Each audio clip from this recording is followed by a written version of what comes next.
Obbo Geetaachoo Raddaatiin kan durfamu bulchiinsi yeroo kan Tigraay gareen adda bilisummaa uummata Tigraay kan Dr. Dabratsiyoon Gabramikaa'eliin durfamu fonqolcha mootummaa gaggeessaa jira jechuudhaan himateera. Gareen Obbo Geetaachoon durfamu kun ibsa dilbata darbe baaseen adda bilisummaa uummata Tigraay baraaruuf mari'achuuf qophiidha malee aangoo qooddachuuf miti jedheera. Bilbilaan akkasumas qaamaan deebii Dr. Dabratsiyoon argachuuf kan yaale ta'us hin milkoofne. Gama kaaniin dhaabbilee waldaalee siiviikii kan Tigraay torba kaleessa ibsa baasaniin walfalmiin hoogganoota adda bilisummaa uummata Tigraay gidduutti uumame hojiirra oolfamuu waliigaltee Piriitooriyaa irratti danqaa ta'ee jira jedhan. Obbo Geetaachoo Raddaa fi Dr. Dabratsiyoon Gabramikaa'el Tibbana kan wal argan yoo ta'u kunis Phaaphaasonni amantii Ortodoksii Tigraay maanguddummaadhaan ega gidduu seenanii booda. Aangawoonni lameen garaagarummaa isaanii karaa nagaan hiikuuf waadaa galanii turan jechuudhaan Mulgeetaa Asbahaa Maqaleerraa gabaasee jira. Bulchiinsa naannoo Amaaraa magaalaa Qobbootti itti gaafatamaa waajjira paartii badhaadhinaa kan ta'an obbo Darbe Ballaxa gaafa dilbataa ajjeefamuu isaanii aangawoonni beeksisan. Haleellaa raawwatame kanaan namoonni biroo lamas madaa'uun isaanii beekameera.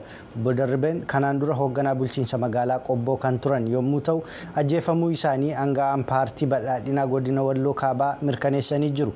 Aangawoonni mootummaa federaalaa fi kan bulchiinsa naannoo Amaaraa ajjechaa kana ilaalchisee hanga ammaatti yaadni kennan hin jiru. Gara oduu biraatti yommuu dabarru immoo walitti bu'iinsa waraanaa Chaad fi loltoota Boko Haram gidduutti sanbata darbe uumame yoo xiqqaate loltoonni Chaad 17 ajjeefamanii 32 madaa'uu dubbii himaan raayyaa ittisa biyyaa kan ibsan yommuu ta'u miseensonni Boko Haram 96 ajjeefamaniirus jedhaniiru. Jaallanneen dabalataan nutti himti. Jeneraal Isaa Ashek dilbata darbe kan kun eessatti akka raawwatame kan hin ibsine yoo ta'u haala jirus bal'inaan hin dubbanne. Haasawaa televiziyoona biyyattii irratti dhageessaniin raayyaan ittisa biyyaa miseensota Boko Haram 11 madeessuu meeshaa waraanaa fi meeshaalee kanneen biroo to'annaa jala oolchuu dubbatan. Waraanni haala jiru to'annaa jala oolchuusaa akkasumas tarkaanfiin harcaatuu hafan hordofuu kan itti fufu ta'uu uummataaf nan mirkaneessa jedhaniiru. Kunis waraana hidhattoota Boko Haram Chaad keessaa buqqisuuf ka jalqabame ilaalchisuun ture.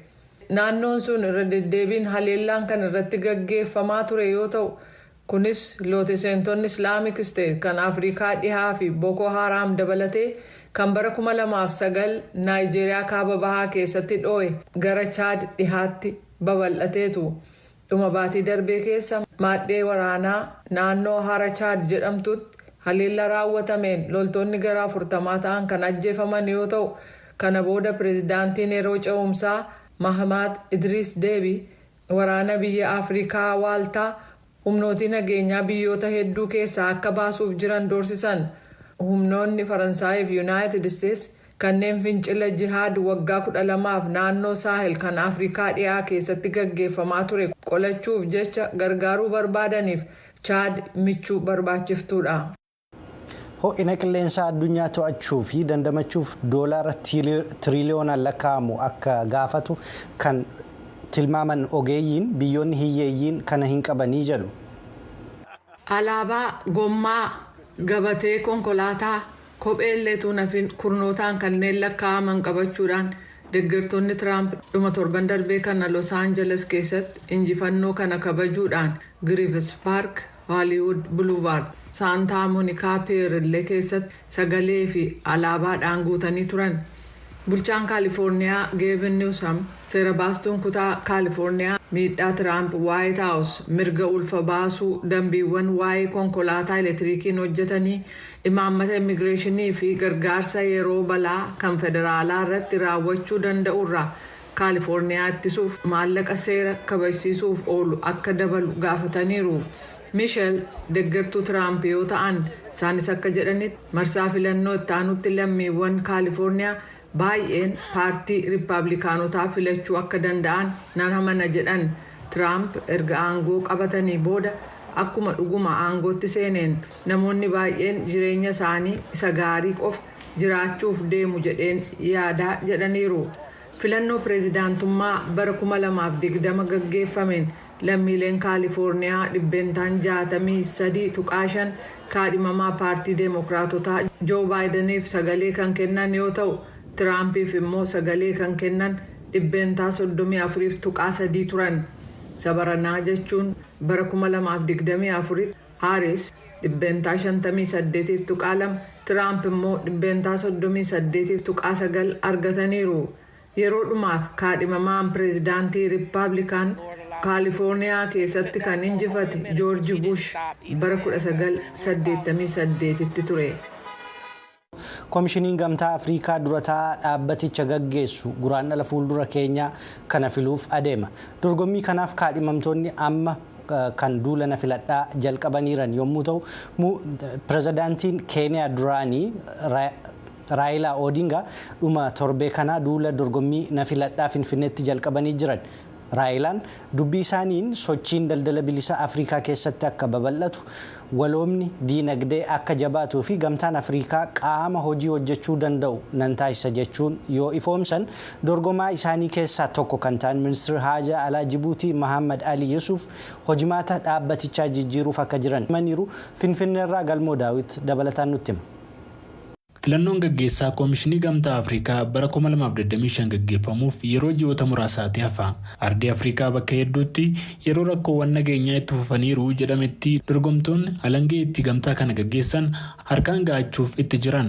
Kanneen dorgomaa jiran keessaa Raayilaa Amolo Odingaa muummee ministeera Keeniyaa duraanii fi bakka bu'aa Gamtaa Afrikaa kan babal'ina bu'uuraalee misoomaa duraanii sanbata darbee galgala waajjira muummicha Gamtaa Afrikaa Finfinneetti duulana filadhaa isaanii ifaan jalqabanii jiran. Dubbii isaaniitiin Raayilaan gaggeessa kana argachuu kootti milkoofnaanii gama diinagdee, hawaasummaa fi siyaasaan Afrikaanotaaf waan nan fidaa jedhan dubbatanii jiran. Raayilaanii jalqaba gamtaan Afrikaa akka qaama hojii ba'ii walga'ii isaa raawwachiisuun taasisaa jedhan. I can tell you without fear of contradiction. Akkas jedhu Raayilaan. Sodaa fi shakkii takka malee wanti ani isinitti himuu barbaadu waliigalteen ba'ii walga'ii waggaa gamtaa Afrikaa mana kana keessatti gaggeeffamu tasaa hojiirra ooleen beeku. Akkasumaanidha dubbatamanii kan isaan hafan.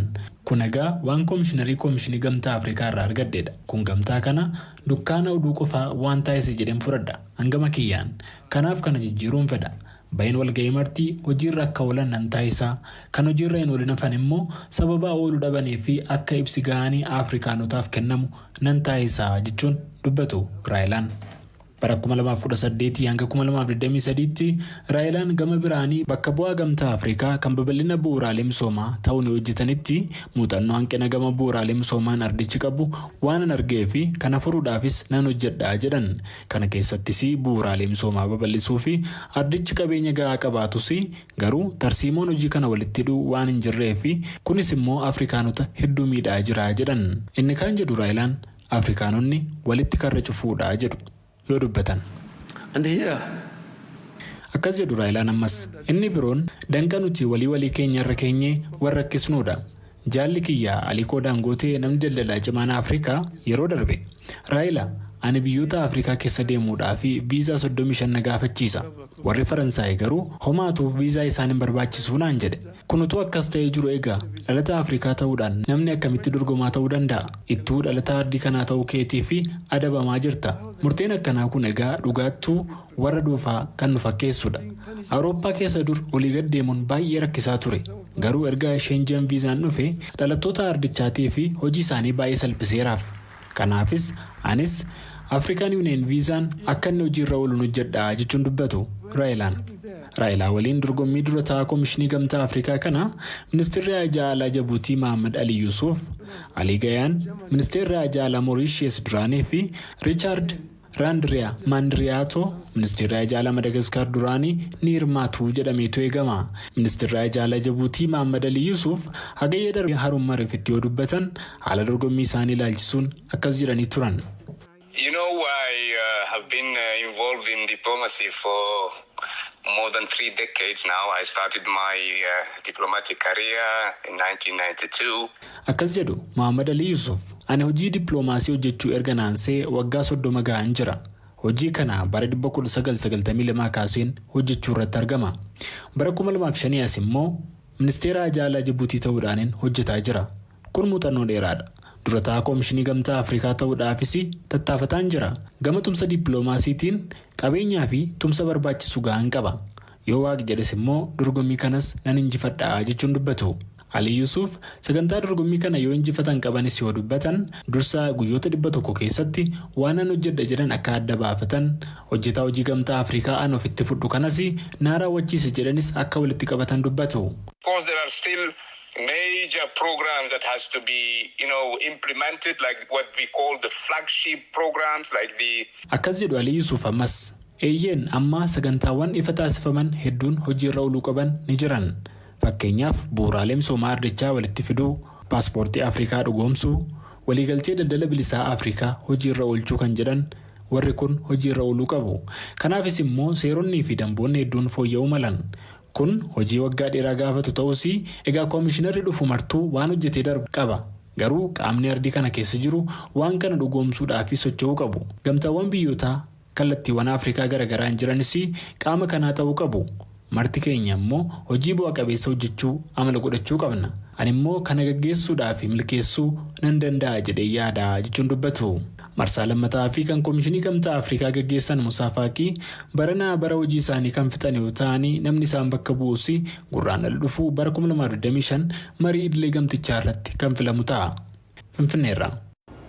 Bulchiinsi haaraan pirezidaantii filatame kan Doonaald Tiraamp yommuu qindaa'aa jiru kanatti gaaffiin akkamitti waadaa yeroo filannoo hojiirra oolchuuf deemu jedhuu fi warreen isaanii mormaa turan haaloo ba'uuf deemu kan jedhu lammiilee Ameerikaa keessatti gaaffii deddeebi'aa jirudha. Bafqaaduun dabalataan nutti hima. Pirezidaantii haaraa Yuunaayitid Isteetsi ta'uudhaan kan filataman Doonaald Tiraamp erga mo'annoo filannoo murteessaa ta'e argatanii booda yeroo ammaa ijji nama hundaa akkaataa bulchiinsa isaanii irratti xiyyeeffatee jira.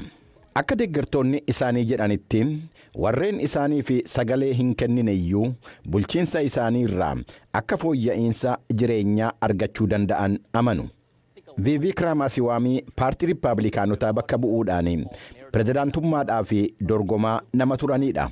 Waa'ee bulchiinsa Tiraamp irratti waan jedhan qabu. I think a lot of people across the country, even who have bought into, I think, some false narratives about Donald Trump. Namoottan hedduun guutummaa biyyattii keessa jiranu. Warreen waa'ee Tiraamp irratti waan dhugaa hin taane dubbachaa turan yemmuu maallaqa dabalataa mindaa isaanii irraa argatanu ajaa'ibsiifachuun isaanii hin oolu. Qaala'insi gatii biyyattii keessaa gad bu'aa jira. Nageenyi daangaa mirkanaa'aa jira jedhan. Suusii Wiilees itti gaafatamtuu waajjira pirezidaantii ta'uudhaan filatamuu isaanii dabalatee bulchiinsi pirezidaantii haaraa hundeeffamuu jalqabee jira.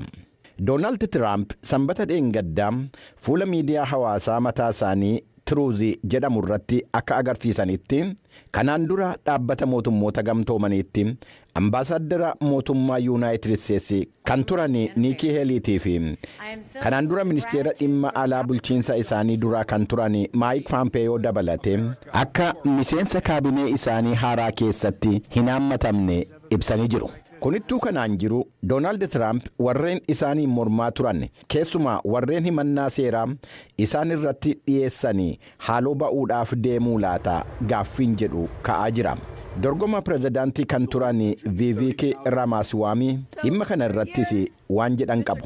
Waan Doonaald Tiraamp jechaa turan ammas irra deebi'ee dubbachuun barbaada. Milkaa'inni keenya mataan isaa haaloo ba'uudha jedhan. Warreen duula itti aantuu pirezidaantii Kamalaa Hariis deeggaraa turanii fi yeroon kun yeroo gadi taa'anii waan keessa darban irratti xiyyeeffatanudha. Namni dhuunfaadhaan miseensa mana maree seera raggaasistootaa yookaan senetii ta'anii Sanaatar Barnii Saanders dilbata kaleessaa yemmuu dhaabbata televezyiinii CNN irratti bahanii dubbatan waan jedhan qabu. The working class of this country is angry. Hojjettoonni biyya kana haarii qabu. Haariin isaaniis sababa qaba. Haalli diinagdee yeroo ammaa keessa jirru isa warreen fiixeerra jiranuu fi lakkoofsaan yaraa ta'anii kan itti tolee jiraatanu yommuu ta'u, dhibbeentaa 60 kan ta'an immoo mindaadhaa amma mindaatti kan jiraatanudha jedhani Barnii Saanders. Bulchiinsa Joo Baayiden kan jajani Barnii Saanders ammayyuu wanti hojjetamuu qabu hedduu akka jirus dubbataniiru. We need an agenda that says to the working class, dantaa addaa humna guddaa qabu kana fudhannee ajandaa gita hojjettootaatiif hojjetu diinagdee fi mootummaa isaaniif hojjetu uumuu qabna jedhu nu barbaachisa. Karaa biraatiin immoo siyaasa keessaa maallaqa guddaa yoo argatte malee suni ta'uu hin danda'u jedhani. Pireezidaantiin Yuunaayitid Isteetsi Joo Baayiden amajjii 20 bara 2025 ce'umsi aangoo karaa nagaatiin akka taasifamu waadaa seenanii jiru. Erga filannoon taasifame asis Joo Baayiden Doonaald Tiraampii fi bilbiluudhaan baga gammaddan jedhaniiru. Roobii dhufus lamman isaanii masaraa Waayit Haawusitti wal arganii haasa'uudhaaf beellama qabachuu isaanii ibsa. Gabaasni Veeroonikaa Baaldaraas Igilisiyaas Waashingtan irraa VOA'dhaaf qopheessite kun. Riippaabilika Somaaliilaand kan ofiin of bulchuu labsatteettu keessatti filannoo pirezidaantiif duulli na filadhaa taasifamaa ture. Dilbata kaleessaa xumurameera. Filannoon pirezidaantii roobii dhufu taasifama. Kanatti aanee dhiyaata. Dhaabbileen siyaasaa sadii dorgommii filannoo pirezidaantii kanaaf kan dorgoman yommuu ta'u, sadan isaaniiyyuu guyyaa tokko kana guutummaa biyyattii keessatti duula filadhaa taasisaniiru. Akka seera filannoo Somaaliilaanditti filannoon guyyaa lama yommuu hafutti sochii duula na filadhaa fi walga'iiwwan taasisuun dhorkaadha. Pireezidaantii Somaaliilaand kan amma aangoorra jiru Muusee Bihii Abdii dhaaba Kulmiyyeerraa, morkattootni lama Abdurrahmaan Mohammad Abdullaahii dhaaba Wadaaniirraa fi Faayisal Alii Waraabee dhaaba UED isa Justice and Welfare irraa dhiibbaa keessa galchaniiru. Qondaalonni filannoo Somaaliilaand akka ibsanitti namoonni miiliyoona 1.2 ol filannoo pirezidaantii roobii dhufu gaggeeffamuuf buufataalee filannoo 2648 keessatti sagalee kennuuf galmaa'aniiru. Dura taa'aan koree filannoo Somaaliilaand Muusaa Hassan Yuusuf filannoof qophaa'uu isaanii ibsa. Dhaabbilee siyaasaa qooda fudhattootaa fi dhaabbilee yeroo duula na filadhaatti duula na filadhaa gaarii gaggeessan seerotaa fi qajeelfamoota naamusa filannoo hordofan akkasumas koree wal dhabdee hiikuu kanneen guyyoota 20 darbaniif yeroo duulli na filadhaa gaggeeffamaa turetti seeronni filannoo hordofamuu isaa hordofaa turan galateeffachuu barbaanna. Yuusuf itti dabaluunis ejensiiwwan nageenyaa filannoo kanaaf qophaa'oo ta'uu isaaniis ibseera. Erga bara 2003 irraa kaasee Somaaliilaand keessatti inni kun filannoo pirezidaantii yeroo arfaffaaf taasifamu yommuu ta'u, koomishiniin filannoo lammiileen eessatti akka filatan salphaatti beekuu akka danda'aniif toora bilbilaa tolaa qopheesseera. Haala kanaanis salphumatti bilbiluun lakkoofsa eenyummaa filataa ta'uu isaanii ibsu argachuu danda'u. Kaadhimamtoonni filattoota hawwachuuf jecha naannicha keessa socho'uun uummata kakaasaa turan. Kaadhimamaan paartii aangoorra jiru kan paartii Kulmiyyee bara 2017tti marsaa waggaa 5f sagalee 55 argachuun filatame. Ji'oon kololeessaa bara 2022tti garaagarummaa siyaasaa dhimma filannoo irratti uumame hordofe manni maree jaarsolii barri aangoo isaa waggoota lamaaf akka dheereffamu taasifame. Ammas namni ga'eessi ganna 76 yeroo aangoo isaa filatamuun akka haaromfamuuf barbaada. Karaa nagaa filadhaa. Sagalee keessan irra hin ciisinaa. Baay'een isin galateeffadha. Waaqni kiyya isiniif deebisa. Sadaasa 13 injifannoon isin hin arga. Akkasumas injifannoo filachuutiin. Deeggartoonni isaa sagalee sirnaan kennuu irratti akka xiyyeeffatanis dhaamaaf bihiin. Hanga biyyi kee guddattutti qabsoo keetti fufi. Qabsoo abboota kee tooraa fi naamusa sanarra turi. Waliif kabaja qabaadhu. Bara kana irra deebiin filatamuu isaa qormaata keessa kan galchu morkataa isaa paartii Wadaanii irraa Abdurrahmaan Mohammad Abdullaahii isa Abdurrahmaan Irroo jedhamuun beekamu kan bara 2017 sagalee 40 argachuun xumure deeggartoonni isaa jijjiiramaaf filachuu akka qaban dubbata. Uummataafis ta'e biyyaaf jijjiiramni murteessaa akka ta'e har'a waliigalleerra. Naannolee Somaaliyaa ja'anuu daawwachuun koo barbaachisaa ture. Bakka hundaattuu haala gaariin simatameera. Deeggartoonni kuma kurnootaan lakkaa'aman jijjiirama kana akkan hoogganu jajjabeessuuf qorraa fi ho'a keessa gadi ba'aniiru. Gorsa akkasumas yaada dubartootaa, dargaggootaa, manguddootaa, kan hayyootaa, hooggantoota aadaa fi namoota siyaasaa muuxannoo qaban dhaggeeffachuun muuxannoo gaarii ture. Yeroo duula na filadhaatti Abdurrahmaan Irroo dubartootaaf carraa hojii caalaa akka uumu waadaa seeneera. Baay'ina uummata Somaaliilaand keessaa walakkaan ol dubartootadha kan jedhe Abdurrahman mo'achuuf kan murteessuu qaban isaanis jale. Naannoon adda baate Somaalilaand galoo galaana Adan irratti teessuma lafaa murteessaa irratti argamtu. Biyya Jibuutii buufata waraanaa galaanarraa jalqabaa Afrikaa keessatti Yuunaayitid Isteetsii fi Chaayinaan qabaatan cinaatti argamtudha. Kaadhimamtoonni pirezidaantii lamaan Bihii fi Irroon Yuunaayitid Isteetsitti pirezidaantii haaraa filannoon injifate Doonaald Tiraampiif ergaa baga gammaddee kan dabarsaniif yommuu ta'u, bulchiinsi haaraa Doonaald Tiraamp imaammata Yuunaayitid Isteets irra deebiin ilaala jedhanii abdatu.